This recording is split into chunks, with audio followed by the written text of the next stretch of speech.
नमस्कार दोस्तों, मैं रविंद्र कुशवाहा और मेरे channel Ravindra tech and blogs में आपका स्वागत है।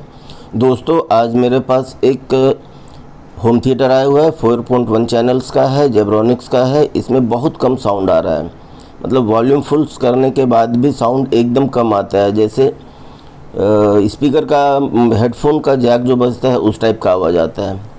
तो आज हम इसका फॉल्ट फाइंडिंग करेंगे और इसमें क्या प्रॉब्लम्स है वो देखेंगे। देखिए, आप भी आवाज़ सुनिए।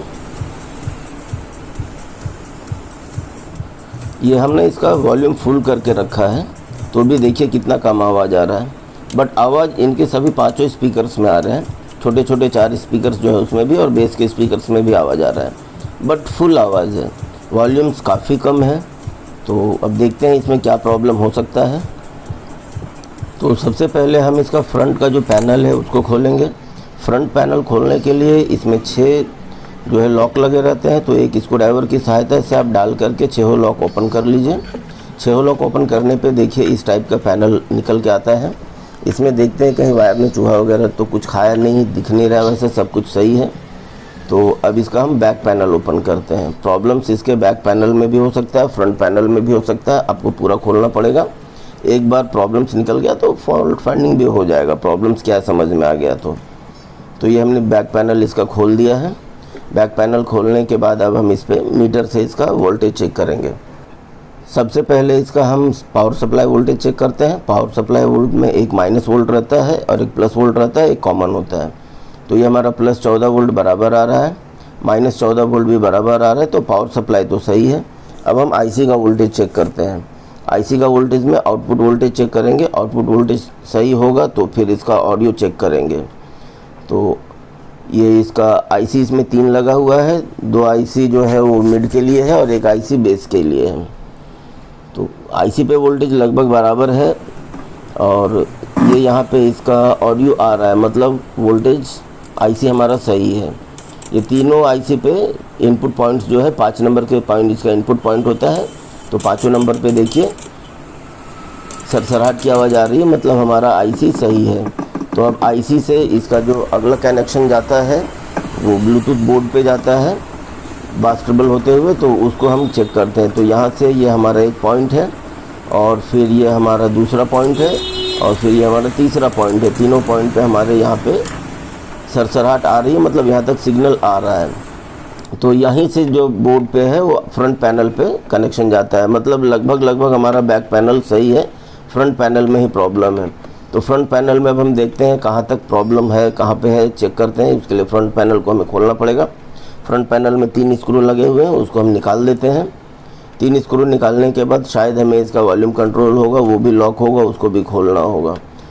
हाँ, लॉक है। तो इसका हम ऊपर का नॉब निकाल देते हैं और एक नोज प्लायर से उसका बटन्स को हम उसका जो स्क्रू है उसको खोल करके और पैनल को हम बाहर निकाल लेते हैं।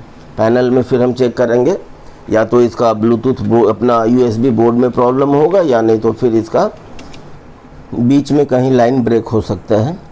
तो अभी चलिए उसको चेक करते हैं। सबसे पहले इसको हम इनपुट पॉइंट चेक करते हैं जहाँ से हमारा ऑडियो का सरसराहट आ रहा था। तो ऑडियो का पॉइंट्स जो है यहाँ पे तो बराबर आ रहा है। ये देखिए इसका यहाँ पे सरसराहट की आवाज़ आ रही है, जो हमारा ऑडियो इनपुट है। यहाँ तक तो इनपुट का जो सिग्नल है बराबर आ रहा है। अब यहाँ से हमारा पोटेंशियल मीटर पे गया है, जिसको लोकल भाषा में वॉल्यूम कंट्रोल बोलते हैं।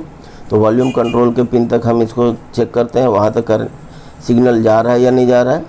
तो यहाँ से ये लाइन जा कर के वॉल्यूम कंट्रोल पे आया। देखिए यहाँ पे वॉल्यूम कंट्रोल के पॉइंट्स पे सिग्नल आ रहा है आउटपुट पॉइंट पे, बट इनपुट पॉइंट में वॉल्यूम कंट्रोल फुल करने के बाद भी नहीं आ रहा है। तो इसको अब हम शॉर्ट करके देखते हैं चिमटे से।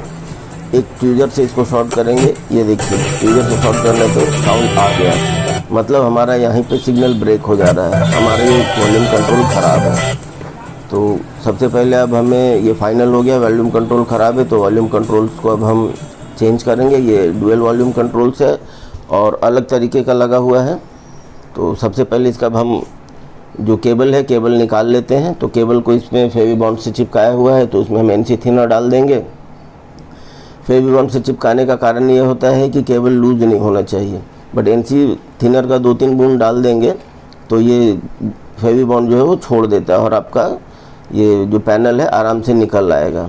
अब चूँकि वॉल्यूम्स कंट्रोल ख़राब है तो इसको हम होलसेल वाले के पास लेके जाते हैं और नया कंट्रोल लेकर आते हैं। ये सेम कंट्रोल हमें मिल गया है। तो अगर सेम कंट्रोल नहीं मिलता तो 10K का नॉर्मल डुअल कंट्रोल डाल करके फिर 6 वायर कनेक्शन करके हम इसका कंट्रोल को कनेक्ट कर देते हैं और जो फ्रंट पैनल है उसमें स्क्रू से लगा करके और इसमें सोल्डिंग करके दे देते हैं। लेकिन चूँकि ओरिजिनल कंट्रोल मिल गया है तो अब हमें अल्ट्रेशन करने की आवश्यकता नहीं है, हम इसी जगह पे उसको कंट्रोल फिट कर देंगे। तो सबसे पहले डिसोल्विक वायर से हम इसका सोल्डर निकाल दे रहे हैं। जो कंट्रोल का जो लॉक किया हुआ है फिक्स करने के लिए उसका सोल्डर निकाल दे रहे हैं और इसके जो 6 पिन है 6 पिन के हम सोल्डर निकाल देंगे और उसके बाद फिर नया कंट्रोल बिठा करके हम फिर से चेक कर लेते हैं। अब ये तो फाइनली है कि इसमें और कुछ प्रॉब्लम नहीं है, सिर्फ कंट्रोल ही ख़राब है, क्योंकि कंट्रोल के पिन शॉर्ट कर देने पे साउंड आ जा रहा है। तो इस कंट्रोल का 6 पिन को हम डिसोल्विक से सोल्डर निकाल देते हैं और बाद में हल्का फुल्का कहीं पिन लगा होगा तो उसको हम आयरन से छुड़ा करके और आराम से इस कंट्रोल को निकाल लेंगे। यहाँ पे आपको ये केयर करना है कि सोल्डर पूरी तरीके से निकल जाना चाहिए, तो कंट्रोल आराम से निकल के आपके हाथ में आ जाएगा। ये देखिए कंट्रोल निकल आया है और ये सेम कंट्रोल है जो हम मार्केट से लेकर आए हैं। 10K का वॉल्यूम्स कंट्रोल है, ये डुअल में आता है, एक लेफ़्ट चैनल के लिए एक राइट चैनल के लिए। तो अब उसका पिन मैच करते हुए हम बिठा देते हैं और पिन मैच करते हुए बिठाने के बाद हम इसमें अच्छे से सोल्डिंग कर देंगे जैसे पहले किया हुआ था।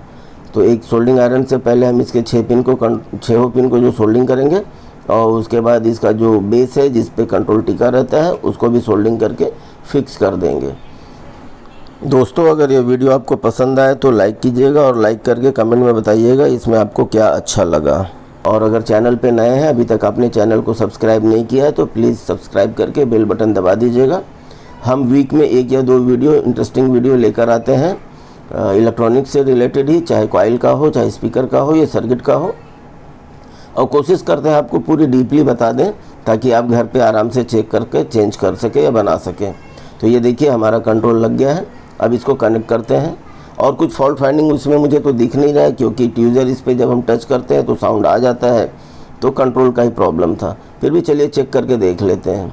इसका सॉल्यूशन तो हो गया है कि इसका कंट्रोल ख़राब था, कंट्रोल डाल देने पे ये होम थिएटर सही हो जाएगा।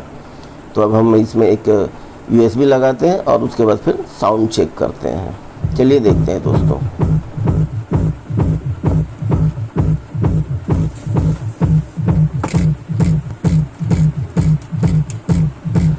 इसका जो बेस स्पीकर है वो तो बजने लगा है, तो अब इसके जो छोटे छोटे 4 स्पीकर पिन है उसको भी लगा करके चेक कर लेते हैं।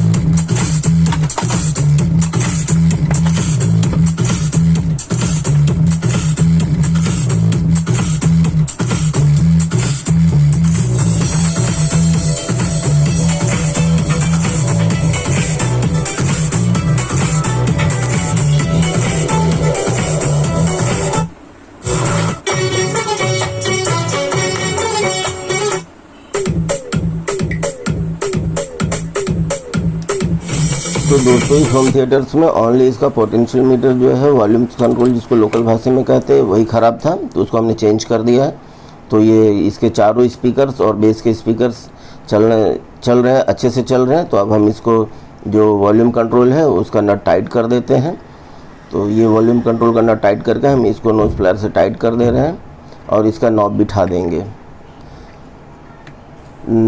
ये नॉब जो है इसका टेढ़ा बैठ रहा है, ऐसा लग रहा है जैसे कंट्रोल्स बराबर बैठा नहीं है। इसका नॉब्स टेढ़ा लग रहा है मुझे बिठाने के बाद। खोल करके देखते हैं, शायद इसमें एक पट्टी होती है जिसको तोड़ना पड़ेगा। वॉल्यूम्स कंट्रोल में ऊपर में एक लॉक करने के लिए पट्टी होता है, तो देखते हैं इसमें वो पट्टी है। अगर वो पट्टी है तो तोड़ना पड़ेगा, तब कंट्रोल सीधा बैठेगा। तो साइड में देखिए एक लॉक है इसमें, उसको नोज प्लायर से हम तोड़ देते हैं।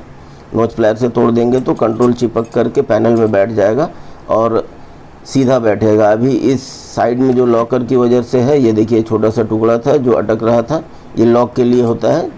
तो चूँकि जिसमें ओनली वॉल्यूम्स लगाया जाता है तो उसमें लॉक किया जाता है, लॉक का होल रहता है उसमें, ताकि वॉल्यूम्स कंट्रोल गोल घूमने के बाद गोल गोल ना घूमे। बट चूँकि यहाँ पे PCB में सेट है तो गोल घूमने का सवाल ही नहीं उठता है। तो उस लॉक को हम तोड़ करके टाइट कर देते हैं और उसके बाद इसको नोज प्लायर से हम फिट कर देते हैं, कंप्लीट टाइट कर देते हैं। और अब नॉब बिठाएंगे तो अब नॉब जो है वो एकदम गोल अच्छे से बैठ जाएगा। देखिए नॉब अच्छे से बैठ गया है। तो अब हम इसके पीछे जो 3 स्क्रू लगे हुए थे, तीनों स्क्रू को टाइट कर देते हैं, जो बोर्ड को उसमें से जाम करेगा। और उसके बाद फिर पैनल को बिठा करके फिर चेक करते हैं। ये हम पैनल को इसमें बिठा देते हैं। इसमें देखिए 6 पॉइंट है, 6 पॉइंट्स को आपको मैच करते हुए पैनल बिठा देना है। तो ये पैनल हमारा बैठ गया। आगे पैनल फिट करने के बाद हम इसका बैक कवर जो है उसको भी टाइट कर लेते हैं। बैक कवर टाइट कर लेने के बाद फिर इसको हम जो है सो एक बार सेट करके फिर से बजा करके देखेंगे।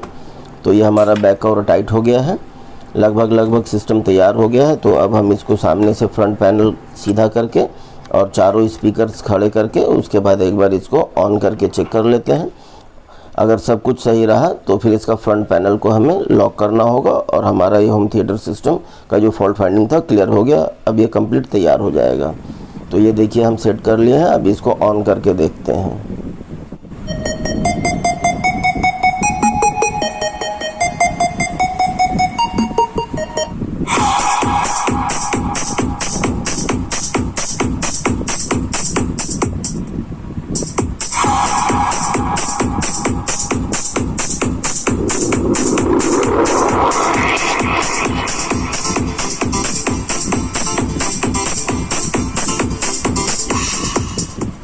होम थिएटर के सारे सिस्टम बराबर प्रॉपरली वर्क कर रहे हैं। तो अब हम इसका जो फ्रंट पैनल है उसको लॉक करेंगे। तो इसमें देखिए 6 होल है, जिसमें 6 इसके जो है सो पैनल में से यहाँ पे जाके लॉक होगा। तो इसमें आपको फेवी बॉन्ड लगा देना है। 6 पॉइंट्स में जो आपके होल्स हैं उसमें फेवी बॉन्ड लगा देना है। और जो इसके पैनल्स में जो है सामने जो एक खूंटी लगी हुई है जो इसके अंदर जाएगा, उसके अंदर भी आपको फेवी बॉन्ड लगा देना है।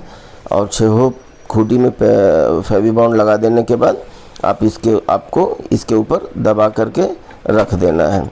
लगभग 10 से 15 मिनट में फेवी बॉन्ड जब सूख जाएगा तो पैनल एकदम से चिपक करके परफेक्ट हो जाएगा। तो ये देखिए हमने इसको चिपका दिया है और ये हमारा इसका जो लो साउंड्स का प्रॉब्लम्स था वो क्लियर हो गया है। तो उम्मीद करते हैं दोस्तों इस वीडियो से अगर आपके भी होम थिएटर्स में लो साउंड है तो आप फॉल्ट फाइंडिंग कर सकते हैं। वीडियो पूरा देखने के लिए धन्यवाद दोस्तों। आज के वीडियो में बस इतना ही। जय हिंद, वंदे मातरम। आपका दिन शुभ हो।